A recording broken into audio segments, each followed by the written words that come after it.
Quero convidar os irmãos a abrirem suas Bíblias, Evangelho de Marcos, capítulo 1. Marcos, capítulo 1, versos 12 e 13.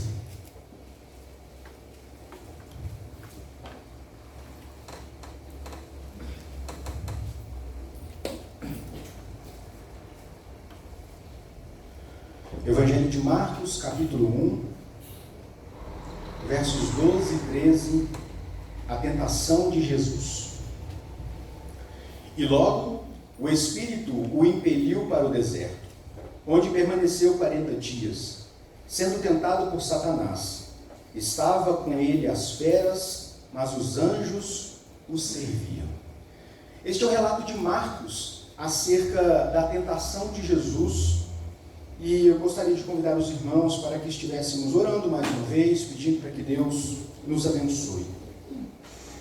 Deus querido, nós somos gratos ao Senhor por este tempo, Deus de estudo, por essa escola dominical. Nós te agradecemos, ó Deus, pela liberdade que temos de estar aqui, de poder examinar, ó Deus, a Tua Palavra.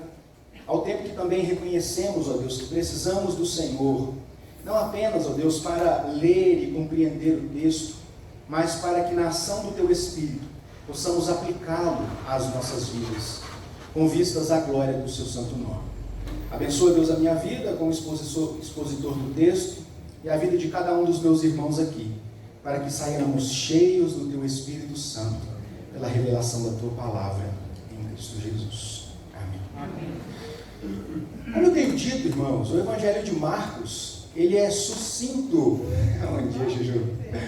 Ele é sucinto nas suas declarações. Ele se concentra nas atitudes de Jesus e não necessariamente ou diferentemente de Mateus, que se concentra nos discursos de Jesus. E nós temos aqui então, nos 2 versos que lemos, o relato de Marcos a respeito de 40 dias. Então pense comigo. Marcos resumiu 40 dias em 2 versos. Mas eu queria ler com os irmãos o texto paralelo que está lá no Evangelho de Mateus, para que a gente consiga comparar os dois, embora a nossa exposição se concentre em Marcos mesmo. Mas só para os irmãos terem ideia de como Marcos foi sucinto no relato e ainda assim, apesar de ser direto ao ponto, nós temos lições importantes para aprender com o relato de Marcos. Mateus capítulo 4, versos 1 a 11, é o paralelo aqui de Mateus para o texto que nós lemos. Mateus 4, versos 1 a 11, diz assim a palavra do Senhor. A seguir foi Jesus levado pelo Espírito ao deserto para ser tentado pelo diabo. E depois de jejuar 40 dias e 40 noites, teve fome. Então o tentador, aproximando-se, lhe disse: Se és filho de Deus, manda que estas pedras se transformem em pães. Jesus, porém, respondeu: Está escrito, não só de pão viverá o homem, mas de toda a palavra que procede da boca de Deus. Então o diabo o levou para a cidade santa e colocou-o sobre o pináculo do templo e lhe disse: Se és o filho de Deus, atira-te abaixo, porque está escrito, aos seus anjos ordenará ao teu respeito que te guardem. E eles te susterão nas suas mãos, para que não tropeces em alguma pedra. Respondeu-lhe Jesus: Também está escrito, não tentarás o Senhor teu Deus. Levou ainda o diabo ao monte muito alto, mostrou-lhe todos os reinos do mundo e a glória deles. E lhe disse: Tudo isso te darei se prostrado me adorares.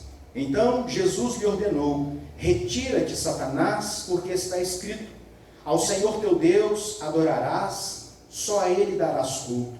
Com isso deixou o diabo, e eis que vieram anjos e o serviram. Percebemos que em Mateus, muitos outros detalhes não informados por Marcos aqui, acerca deste período de 40 dias que Jesus passou no deserto. E embora, meus irmãos, o texto de hoje se trate de um evento diferente daquele que nós vimos na semana passada, nas últimas 2 semanas, que foi o batismo de Jesus, eles estão intimamente ligados. Eles são textos indissociáveis e esta é a nossa tarefa nesta manhã. Perceber qual é a ligação da tentação de Jesus com o seu batismo em João Batista.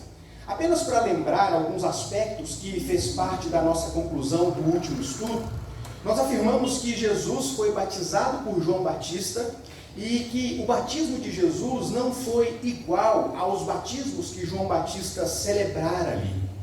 E nós destacamos a vindicação da Trindade sob a autoridade de Jesus como Messias, como o Cordeiro de Deus que tira o pecado do mundo.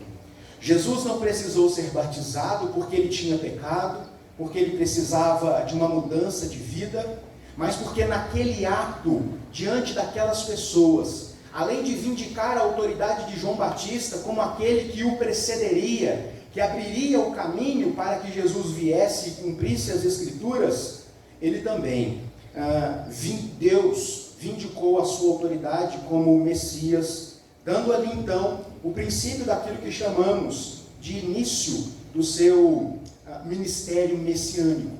Jesus foi batizado e naquele momento ele nos representava. Jesus começou então o seu ato substitutivo como o segundo Adão, e é o que nós veremos hoje, a partir do seu batismo. Deus reconhece Jesus como seu filho, assim como nós lemos na semana passada o texto descrito em Isaías capítulo 42, verso 1. O Deus Trino está presente quando Jesus é apresentado como sendo a consumação da promessa de perdão de pecados. Mas o que isso tem a ver com a tentação de Jesus é o que nós veremos hoje.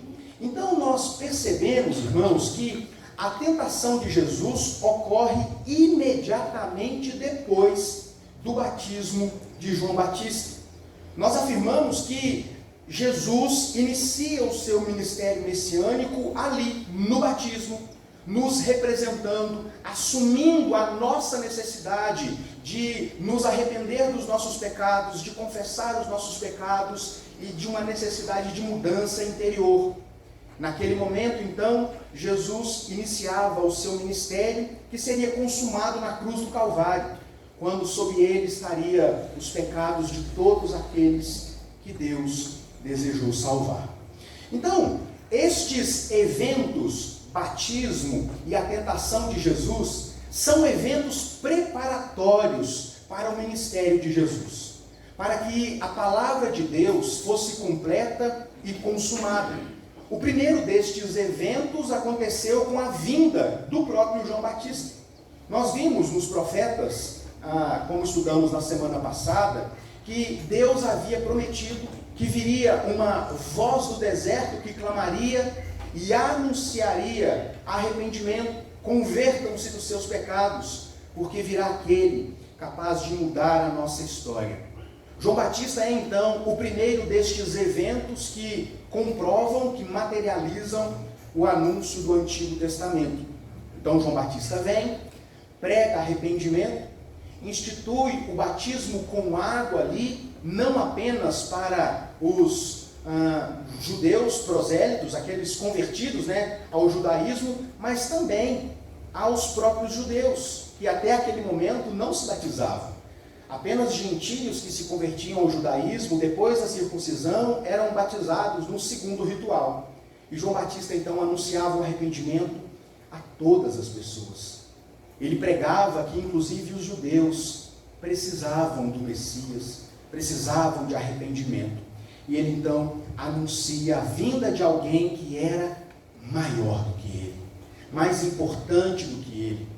E é interessante destacar, irmãos, que o João Batista, embora uma figura muito simples, e é interessante como Marcos ele faz questão de mencionar a aparência de João Batista, para conectá-lo com o perfil deste precursor do Messias descrito nos textos proféticos. Alguém que vivia no deserto, alguém que não se relacionava com as outras pessoas comumente, como qualquer outro cidadão, um ermitão que andava pelos desertos, pelos antros do mundo, alguém que se vestia com pele de animais e tinha sobre a cintura um cinto, que comia comida nativas do deserto, alguém sem luxo, Mas João Batista sabia que, apesar da sua simplicidade, ele tinha uma missão. Ele foi concebido com um propósito, com uma tarefa. E ele tinha convicção disso quando ele chama as pessoas ao arrependimento.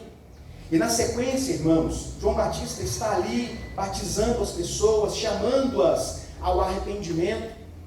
Aparece então o seu primo, levemente mais velho do que ele, a mesma idade, cerca de 6 meses. Jesus Cristo então, ele vai até João Batista, e nós vimos isso na nossa última exposição. Jesus não estava ali por acaso, mas ele se dirige a João Batista para ser batizado. Jesus sabia exatamente o que iria acontecer ali, e isso precisava acontecer por tratar-se de um evento preparatório, para que a palavra de Deus se cumprisse, para que o seu ministério messiânico, substitutivo, pudesse vindicar, pudesse trazer autoridade sobre a vida dele, sobre o seu ministério. Mas é interessante que João Batista, como é o relato de Mateus, não queria batizar Jesus. Então Jesus chega para ele e diz: você vai me batizar, porque é necessário que assim aconteça. E ele então batiza Jesus, dando então o segundo passo para estes eventos preparatórios. E é então que nós chegamos nos 2 versos que nós acabamos de ler. Acontece então a tentação de Jesus. Depois de Jesus ser batizado, o texto nos dá conta de que houve ali uma manifestação teofânica, o céu se rasga, e nós falamos a respeito do significado deste rasgar do céu, de uma ação vinda de cima para baixo, simbolizando a presença de Deus, que agora está em Cristo acessível a todos aqueles que creem, como o véu do templo que se rasga. E a descida do Espírito Santo naquela pomba, simbolizando o derramamento do Espírito que aconteceria depois da volta de Jesus para o céu. Por fim, com a declaração de Deus acerca da divindade de Jesus: este é o meu Filho em quem tenho prazer. Foi a declaração de Deus. Na sequência, acontece então aquela tentação de Jesus. Irmãos, é importante nós percebermos que neste terceiro ato da preparação, nós entendemos a ocasião quando isso aconteceu, logo depois de ser batizado.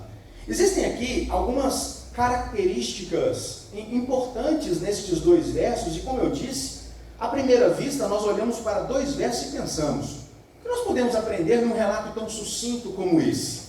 Eu gostaria de chamar a atenção para como Marcos registrou estes 2 versos e como eles, apesar de serem poucos e curtos, são extremamente ricos em detalhes. Perceba que Jesus não demorou-se ali muito tempo depois de ser batizado. Logo, o Espírito o impeliu para o deserto para ser batizado.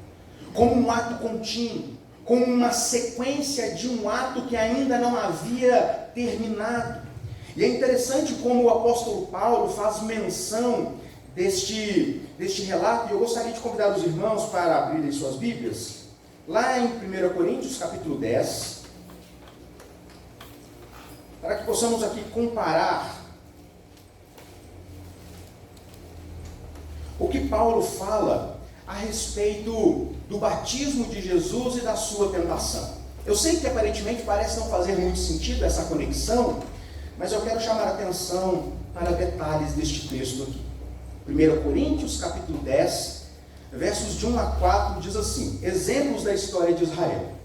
Ora, irmãos, não quero que ignoreis que os vossos pais estiveram todos sob a nuvem e todos passaram pelo mar, tendo sido batizados, assim na nuvem como no mar, com respeito a Moisés. Todos eles comeram de um só manjar espiritual e beberam da mesma fonte espiritual, porque bebiam de uma pedra espiritual que os seguia, e a pedra era Cristo.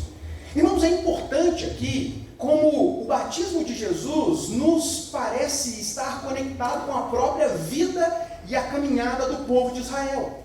Perceba que Paulo aqui faz menção da passagem pelo Mar Vermelho, no Êxodo, quando saíam do Egito, que foi uma manifestação do livramento de Deus, da salvação de Deus sobre o seu povo, onde um caminho que estava fechado se abre, o povo passa, e Deus então externa o seu amor, externando também o seu juízo para com os egípcios. Paulo faz comparação daquele evento no mar como sendo um batismo espiritual pelo povo. A salvação de Deus manifesta no poder de Deus em livrar o povo naquele evento. É aqui comparado com o livramento de Deus. E o que acontece com o povo de Israel depois deste batismo espiritual que Paulo se refere aqui em 1 Coríntios? Depois do Mar Vermelho vem o deserto. Depois do Mar Vermelho vem o deserto. E aqui, meus irmãos, é muito simbólico a imagem do deserto. Um lugar inóspito, um lugar de muitas dificuldades, um lugar de aridez, um lugar impróprio para habitação permanente. E o povo de Deus passa 40 anos no deserto, muito tempo sob aquelas condições, mas apesar de estarem ali no deserto, eles nunca estavam sozinhos.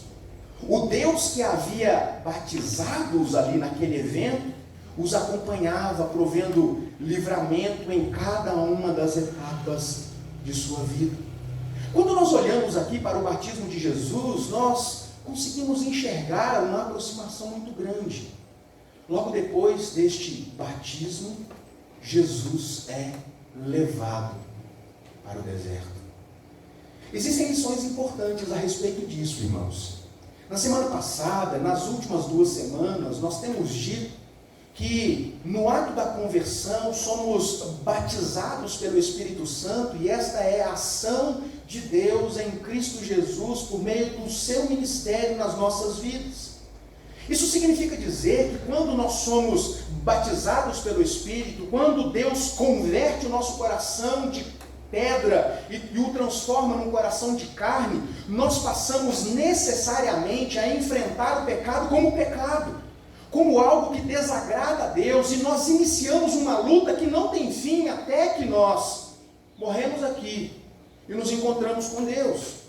Depois da nossa conversão, a nossa vida aqui é uma batalha espiritual perene, é um deserto onde nós somos chamados constantemente a dizer não para as ciladas do diabo, para as tentações que estão à nossa volta, para aquilo que nos apresenta como sendo algo normal, possível às pessoas. Depois do nosso batismo espiritual, nós somos apresentados a um remar contra a maré, a um estado de viver contra a cultura, a um momento onde muitas vezes nós sentimos necessidade, o desejo, melhor dizendo, e nós somos impelidos pelo Espírito a nos excusar, a não desejar, a fugir dessas coisas. Eu fico muito incomodado, irmãos, quando muitas vezes nós ouvimos certas pregações que trazem a ideia de que viver para a glória de Deus é viver um tempo de vitória apenas. Vir para Jesus, ser membro da igreja de Jesus é a garantia da inexistência de lutas, porque é exatamente o contrário disso que a gente vê nas Escrituras. A ação de Deus em salvar o povo no Mar Vermelho não garantia ao povo a ausência de deserto, mas a companhia de Deus durante a sua jornada de 40 anos no deserto. Assim como, irmãos, quando nós entendemos o chamado de Jesus para a nossa vida, se antes o pecado não nos incomodava, se antes estávamos confortáveis com a nossa moral decaída, depois de Jesus, nós simplesmente não conseguimos mais ser as mesmas pessoas. E isso não é fácil. E isso não é natural para nós, porque nós herdamos aquilo que chamamos de natureza pecaminosa do primeiro Adão. Então, quando nós recusamos os prazeres efêmeros desse mundo, nós estamos em batalha espiritual. Nós estamos negando aquilo que o nosso desejo quer, que a nossa carnalidade quer. Isso é viver num deserto. Isso é viver sob tensão. Todos os dias nós somos provados, testados e medidos. A nossa caminhada aqui, irmãos, precisa ser encarada como uma caminhada, nos termos de Paulo, como uma luta da carne contra o Espírito, onde nós precisamos nos revestir da armadura de Deus, da sua palavra, na ação do Espírito Santo, para que só então a gente consiga, à semelhança do segundo Adão e na força do segundo Adão, Jesus, vencermos as ciladas do maligno. É interessante como a Bíblia faz menção do diabo como sendo o nosso adversário. E é esse o significado de Satanás, acusador. É aquele que está à nossa volta procurando uma brecha para nos devorar. Como é que o diabo devora as pessoas? Às vezes nós fazemos aqui, nós temos compreensões meio que equivocadas da ação do diabo. Como é que o diabo devora as pessoas? Como ele domina as pessoas? Senão oferecendo aquilo que elas desejam. Foi assim no Éden. Não foi o Didi, não foi o capeta, o Satanás que comeu da fruta. Não foi o diabo que rompeu a aliança com Deus. Ele tinha feito isso antes. Naquele momento, na queda, ele apenas apresentou a Eva aquilo que no fundo Eva desejou. Ela olha para aquilo que é proibido e diz: não é que isso parece ser bom para ser comido? Pensando bem, é impossível que essa fruta possa causar morte no meu coração, sendo uma criação de Deus. Quer saber? Eu acho que a serpente tem razão. Deus nos disse isso para que a gente não se torne como ele. E então Eva, Adão, desejaram ser como Deus. Perceba que o papel do diabo foi colocar diante do ser humano aquilo que lhes pareceu prazeroso. O diabo tem o poder de nos tentar, de facilitar o nosso pecado, mas ele não peca no nosso lugar. Irmãos, quando nós nos referimos à carne como sendo fraca, e isso é verdade, é bíblico, nós não podemos nos eximir da nossa responsabilidade no ato pecaminoso. O diabo nos tenta, nós somos todos os dias tentados a nos afastar de Deus, seja em atos flagrantes contra Deus, contra a palavra de Deus, ou ainda, irmãos, pela inobservância de conselhos de Deus para a nossa vida. Quer exemplo disso? Quer ver como muitas vezes o diabo nos enreda sem que a gente perceba? Ah, você adultera? Não, pastor, de jeito nenhum, porque isso é muito bom. É algo que realmente flagrante diante dos nossos olhos, como um afastamento de Deus. Irmão, mas quando nós deixamos de orar, nós pecamos contra Deus, porque julgamos que somos autossuficientes. Porque a oração é uma declaração, uma confissão de um estado de necessidade. E muitas vezes, pela nossa indiferença no nosso relacionamento com Deus, nós somos enredados por uma série de coisas, e nós nos tornamos indiferentes, frios, pouco sensíveis. E quando nós percebemos aquilo que antes parecia distante demais da nossa realidade, no caso aqui eu citei o adultério, ele tornou-se algo possível. E porque estamos tão longe de Deus, começamos a considerar como algo bom, que não traz consequências, ou que pode ser escondido. Nós deixamos de orar, nos afastamos de Deus, e as consequências são as mais danosas.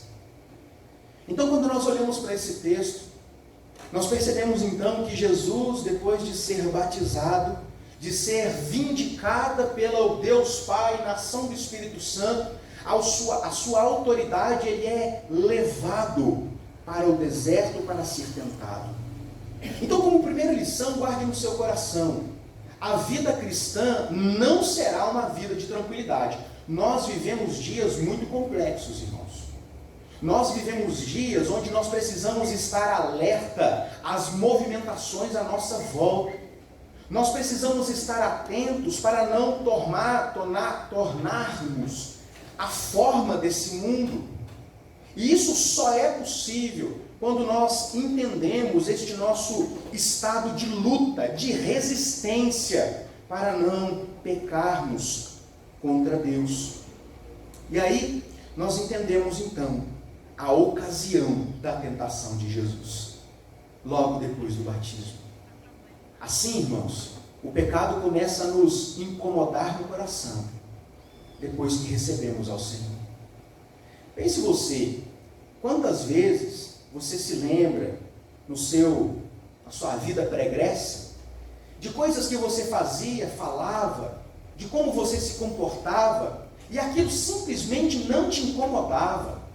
Das vezes que na sua roda de amigos você falava de coisas que hoje constrangem o seu coração.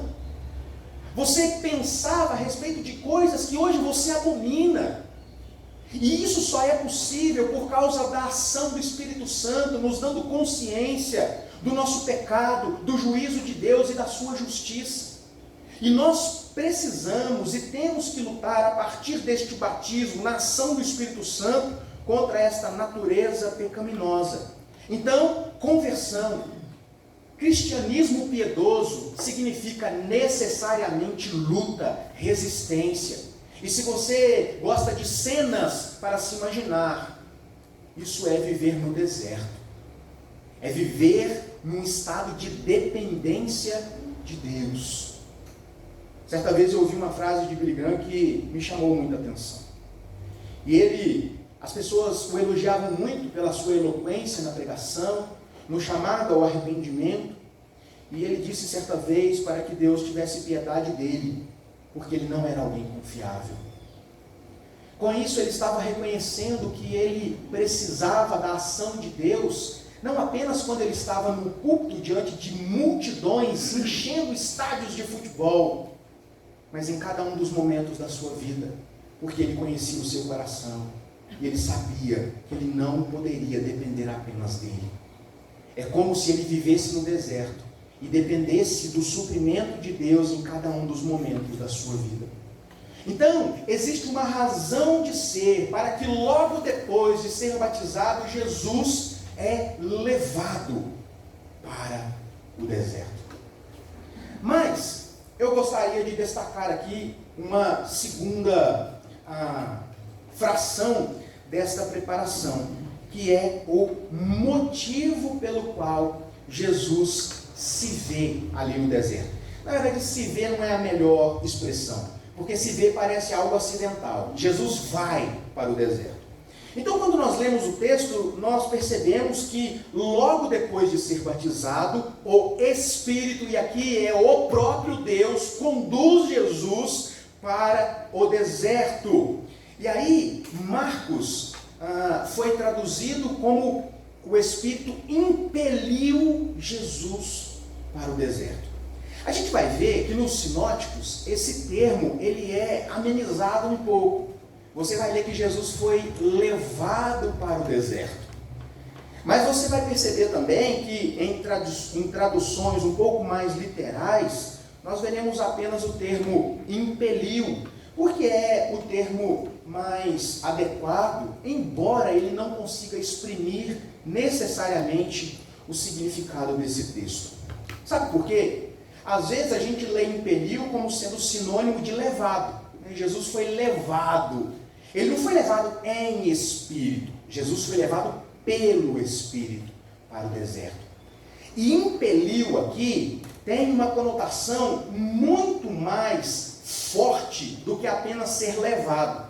É exatamente o mesmo termo que o próprio evangelista Marcos usa para falar do momento quando Jesus, por exemplo, expele o demônio da vida do endemoniado. Então a ideia aqui, meus irmãos, é de um levar abrupto, não contra a vontade, mas de um levar assim com propósito. algo que estava definido, algo que é chocante. Então, quando nós olhamos para esse texto, nós percebemos que Jesus não foi assim como quem está passeando e se vê no deserto. E a figura descrita por Marcos aqui não é de um deserto qualquer, porque a Judéia era naturalmente uma topografia, um tipo de solo desértico. Mas, por fazer menção a lugares onde haviam feras, nós estamos nos referindo a antros muito mais profundos do deserto, onde chacais, onde outros animais andavam por ali e devoravam pessoas. E Jesus então foi levado pelo próprio Deus a este lugar de extrema dificuldade, onde é impossível alguém viver por causa das condições, não apenas do clima, mas dos animais que ali habitavam. Então é importante destacarmos aqui como Marcos está referindo-se à ida de Jesus para o deserto como sendo algo necessário, algo que precisava acontecer. E talvez você me pergunte, pastor, como assim precisava acontecer? Lembra que eu disse que o batismo de Jesus precisava acontecer? Em primeiro lugar, para o cumprimento das Escrituras, e em segundo lugar, mas que não está dissociado, ele completa essa ideia, para que naquele ato Jesus nos substituísse, ele começasse, iniciasse o seu ministério messiânico. E a tentação de Jesus não está dissociada deste evento. E a razão pela qual Jesus está no deserto é porque, irmãos, assim como Adão foi tentado, assim como ali no Éden lhe foi oferecido algo que desejou, era necessário que o servo sofredor passasse sob as mesmas condições. É por isso que Jesus nasceu como homem. É por isso que Jesus viveu como nós. E é interessante que em Hebreus a gente lê que Jesus foi em tudo tentado semelhante a nós, contudo sem pecado. É por isso que a palavra de Deus, o Evangelho de Marcos tem este propósito, anunciar Jesus como Filho de Deus, e este é o tema central das nossas exposições aqui, porque Jesus não foi apenas o filho de José e Maria, um menino que sabia muito das Escrituras, que estava ali durante a sua infância na sinagoga aprendendo e ensinando, mas Jesus era também, e sem confundir, o próprio Deus, que nasceu como homem, e isso era necessário para que estes eventos acontecessem, e assim fosse possível que no seu sacrifício os nossos pecados fossem expiados. Irmãos, sabe por que a nossa própria vida não nos redime do nosso próprio pecado? Porque não somos capazes de cumprir aquilo que Jesus cumpriu. E aí Jesus nasce como homem, ele é batizado como nós somos, encarnando esta nossa natureza, esse estado de necessidade, simbolizando isso. A Bíblia diz que Jesus foi feito maldição por amor de nós, e depois ele é levado para o deserto. E sabe o que é interessante? Existe um paralelo com a tentação de Adão. Adão foi tentado a respeito de algo que se alimenta no deserto, no jardim. E é interessante, né, a gente pensar, imagine você sendo tentado, sendo te oferecido algo de comer num jardim onde tem muitas árvores frutíferas. Mas ele caiu, ele cedeu à tentação porque existiam outros motivos, mas Jesus, irmãos, foi tentado na sua carnalidade, nas suas necessidades, não no jardim, mas num lugar inóspito, num grau de dificuldade imensamente superior. E o texto nos diz que ele estava no antro do deserto, e naquele contexto Jesus foi experimentado como homem. É interessante quando nós lemos lá em Mateus, que num dado momento, daquela quarentena de Jesus, daqueles 40 dias, ele teve fome. Jesus estava há muito tempo sem comer, e ele teve fome. O que o diabo fez? Ofereceu o quê? Comida. Você quer? Eu tenho para te oferecer. Mas Jesus responde à tentação com a palavra de Deus.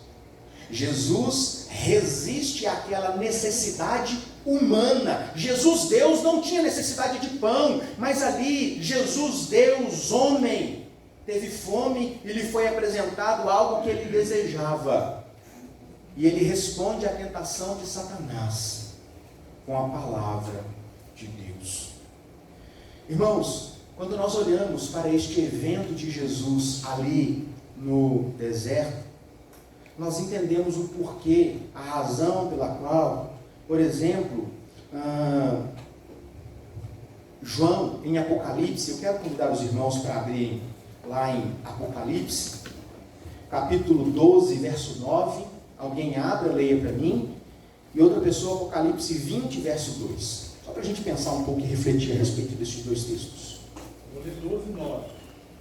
Depois expulso o grande dragão, a antiga serpente se chama Diabo e Satanás, o sedutor de todo o mundo. Sim, foi atirado para a terra e com ele os seus anjos. Apocalipse 20, verso 2. Ele exterminou o dragão, a antiga serpente, que é o diabo, Satanás, e o prendeu por 1000 anos. Muito bem. Então é interessante aqui, irmãos, como nós percebemos uma similaridade nessa tentação de Jesus. Compare a tentação de Jesus aqui no deserto com a tentação de Adão e Eva no Éden. Quem lhes apareceu oferecendo aquilo que os fez afastar diante de Deus? Satanás. Mas qual que é a figura utilizada?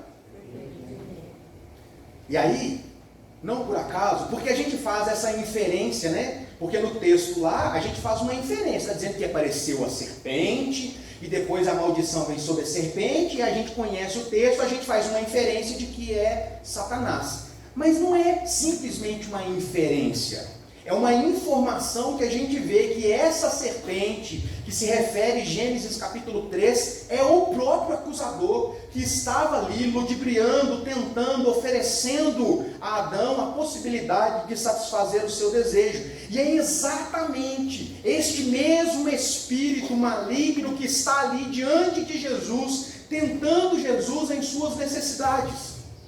E aí, por 3 vezes, e é interessante a gente pensar, porque quando a gente lê Marcos, a gente tem a impressão que Jesus foi para o deserto, ficou 40 dias passando a mão na cabeça dos leão ali, pensando um pouco. Mas quando a gente para pensar nos detalhes do texto, a gente percebe, verso 13, olha, onde permaneceu 40 dias sendo tentado por Satanás. Lá em Mateus se utiliza de 3 tentações que Satanás fez para Jesus. E a compreensão desse texto é que estas 3 tentações foram as investidas finais de Satanás, com vistas à sedução de Jesus para que ele se corrompesse. Porque Hebreus vai dizer que Jesus foi tentado à nossa semelhança em tudo aquilo que se refere ao ser humano, mas não pecou. Então, Jesus não foi tentado apenas nestes 3 aspectos, mas em tudo que envolve a vida do ser humano. E aqui, elencados por Mateus e nem por Marcos, Marcos só diz que durante os 40 dias ele foi tentado.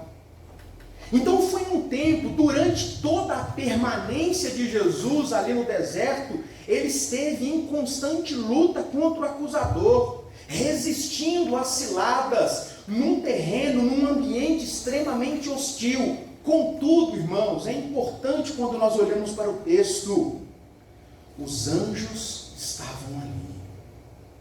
É interessante como os anjos simbolizam a presença do próprio Deus.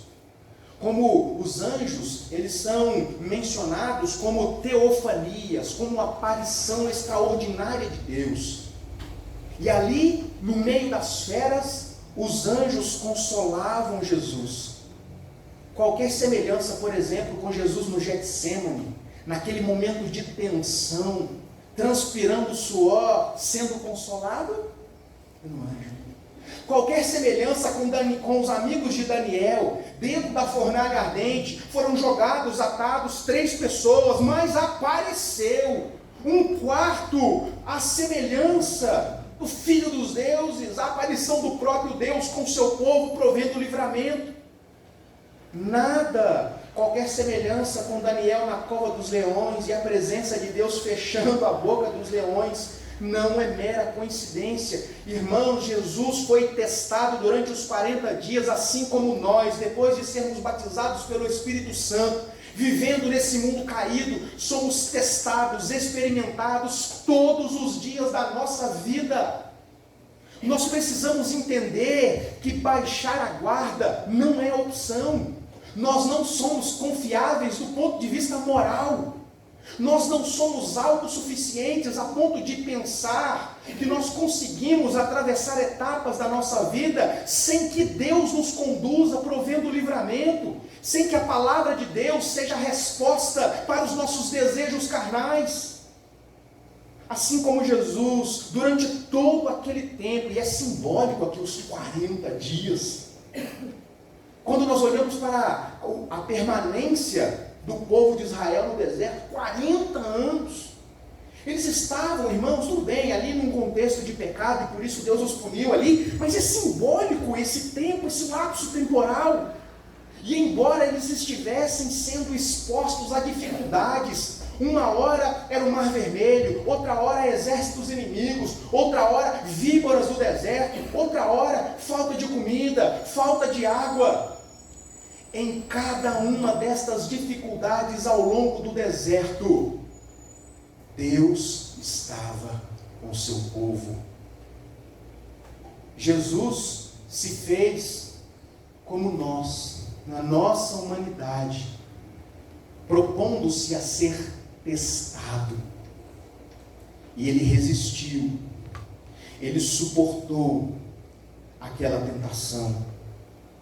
Ele respondeu às ciladas do nosso acusador com a palavra de Deus. E o relato de Mateus é especial para nos demonstrar isso. Como foi o comportamento de Jesus. Em Marcos, ele nos dá conta que Jesus foi intencionalmente, de forma bruta, levado para lá com este propósito. O Espírito de Deus o conduziu ali porque era necessário, não apenas o batismo para simbolizar a necessidade de mudança de vida e arrependimento, mas também ser tentado na sua carnalidade, como homem que nós somos.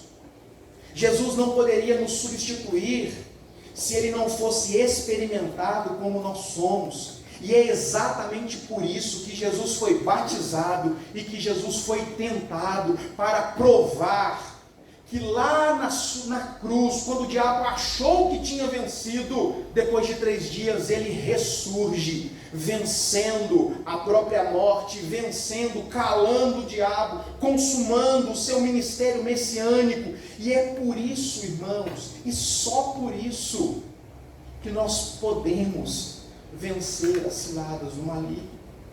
É só por isso que nós não sucumbimos no deserto.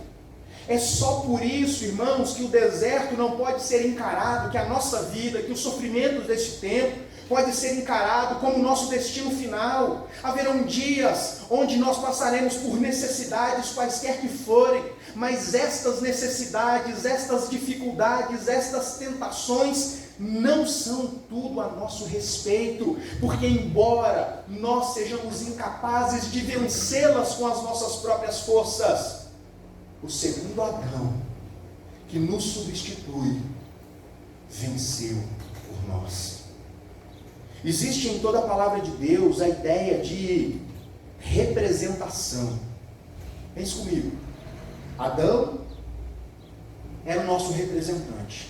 Adão peca, herdamos em Adão as consequências do pecado e no nosso coração a nossa natureza pecaminosa.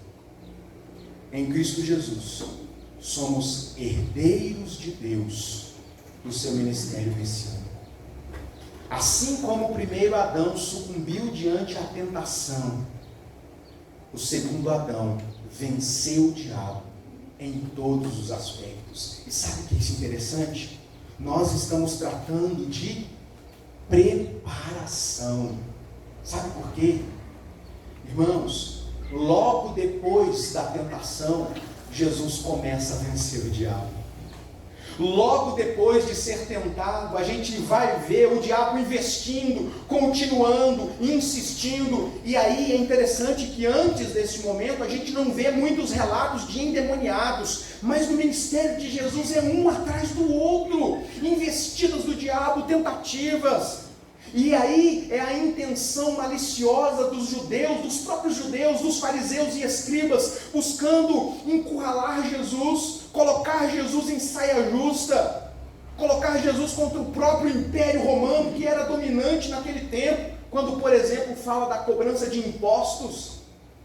Jesus começa a vencer o diabo, irmãos, a partir da vitória na tentação no deserto, e ele consuma essa vitória na cruz do Calvário, quando ali de braços abertos declara: tetelestai, está consumado, acabou, eu cumpri. A obediência de Jesus é a base da nossa redenção.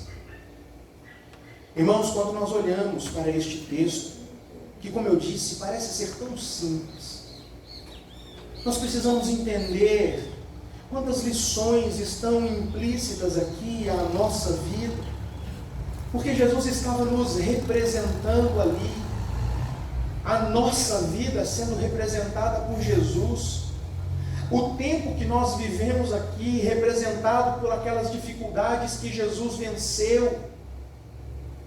Jesus, ele já nos afirmou: vocês terão dificuldades. No mundo vocês tereis aflições. E qual foi a declaração de Jesus? Mas fiquem animados, porque eu venci. O diabo não tem poder sobre vocês, porque eu venci o diabo. Jesus está nos representando nesta nossa travessia pelo deserto. Aquilo que nos era impossível, agora é possível, porque Cristo venceu todas estas coisas. E embora nos seja difícil, complicado, impossível caminharmos sozinhos, com Jesus, em Jesus, nós conseguimos vencer as dificuldades. Quero convidar os irmãos a refletirem um pouco a respeito desta expressão.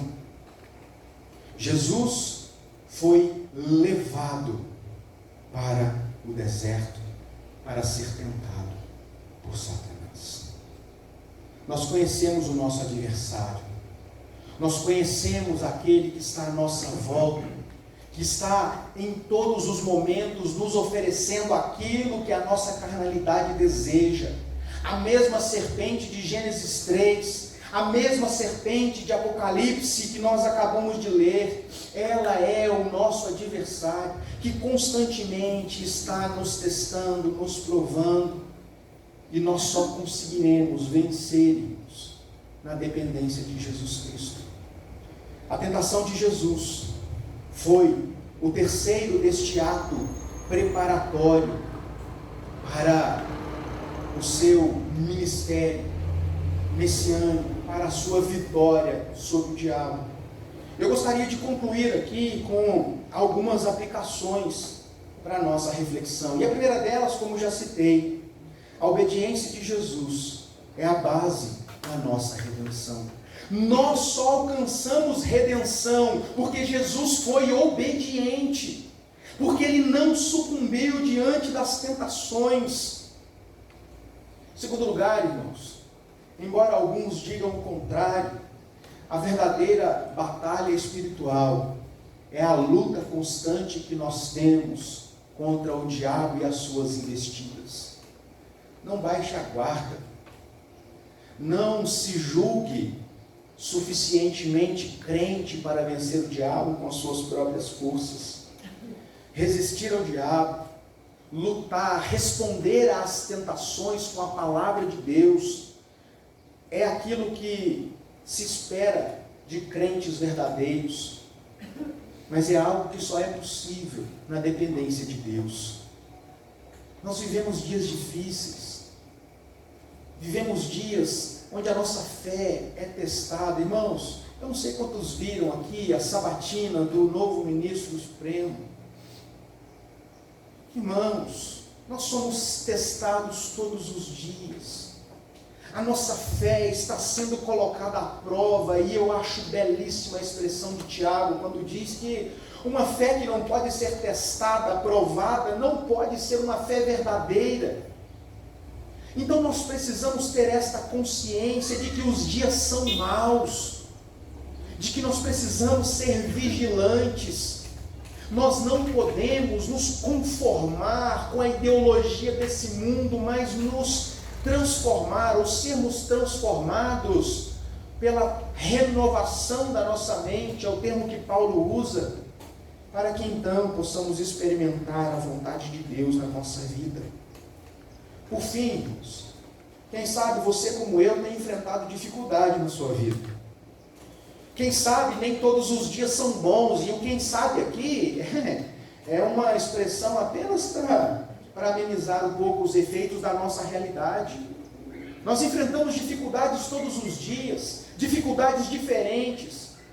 Nós enfrentamos lutas todos os dias, e muitas delas tendo que ser travadas na solidão dos nossos pensamentos, no contexto familiar, muitas vezes, irmãos, num contexto de enfermidade física, enfermidade emocional, e muitas vezes nos sentimos como alguém que caminha pelo deserto, ansiando por um alento, por um oásis, por um lugar de descanso, mas tudo o que vemos é sofrimento. A vida cristã, a caminhada cristã é de fato um deserto, e aqui está entre aspas, para que a gente entenda que a nossa vida é repleta de lutas, mas nós não estamos sozinhos, irmãos, não estamos sozinhos. Quando vejo o próprio Deus no deserto, se fazendo como um de nós, eu percebo como o amor de Deus e a providência de Deus conduz a nossa vida. Talvez você às vezes tenha orado para Deus: oh Deus, eu entendo que o Senhor está comigo. E aí eu entendo o que a sua palavra diz, né? O choro pode durar uma noite, quem se lembra? Mas a alegria vem pela manhã. Quantas vezes a gente não fala, mas pensa: Deus, a cronologia da minha noite está diferente. Porque parece que minha noite tem durado anos. Parece que o meu deserto tem sido um tempo que compreende toda a minha vida.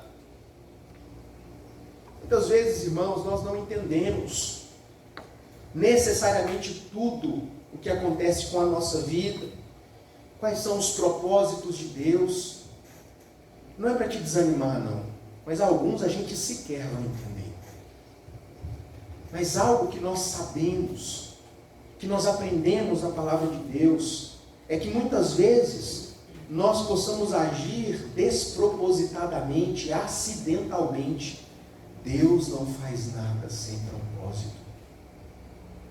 Tudo pelo qual nós passamos aqui tem um fim proveitoso, que é a glória de Deus. Seja um sucesso por encontrarmos um oásis na nossa caminhada, seja pelas lágrimas durante a caminhada. Que Deus nos abençoe, irmãos, e que todas as vezes que você olhar para a tentação de Jesus, você tenha o seu coração cheio de esperança. Eu sei que talvez até então você lia esse texto como algo que aconteceu com Jesus e talvez nada tinha a ver com você, ou que não tinha uma aplicação direta na sua vida, mas eu gostaria que você pensasse hoje que a tentação de Jesus tinha como objetivo último, final, fazer do seu deserto algo suportável, fazer da sua jornada do deserto não o seu destino final, mas um meio, um caminho para se chegar ao oásis. Quando Jesus morre na cruz do Calvário, ele vence a última investida de Satanás. Se você é Deus, dizia, desce daí. Jesus era Deus. E por que ele não desceu? Porque a sua obediência é a base da nossa redenção. Foi porque ele obedeceu que hoje nós podemos morrer em paz. Mas Adora disse uma frase muito interessante, e é a expressão da verdade. Muitas pessoas estão mortas, achando que vivem, e morrem fisicamente, sem nunca terem vivido espiritualmente. Todos nós nascemos mortos, separados de Deus, pelos nossos delitos e pecados. Mas Deus nos deu vida. Deus transformou o nosso deserto em oásis. Jesus passou pelo deserto, mas ele não ficou no deserto. Jesus foi pendurado numa cruz, foi colocado num túmulo, mas ele não ficou ali no túmulo. Meu querido, se você tem enfrentado sofrimento, lembre-se da tentação de Jesus. Se a sua vida, você tem lutado contra as dificuldades, lembre-se que este ato de preparação para o ministério de Jesus é a prova do amor de Deus para a minha e para a sua vida. E por isso toda honra, todo louvor e adoração seja dado ao nosso Deus. O deserto terá fim. A noite de choro terá fim. E tudo isso porque Deus se fez homem. Porque Deus enfrentou aquilo que o nosso representante não pôde enfrentar. Porque Deus, o próprio Deus, Jesus Cristo, fez aquilo que nós não poderíamos fazer.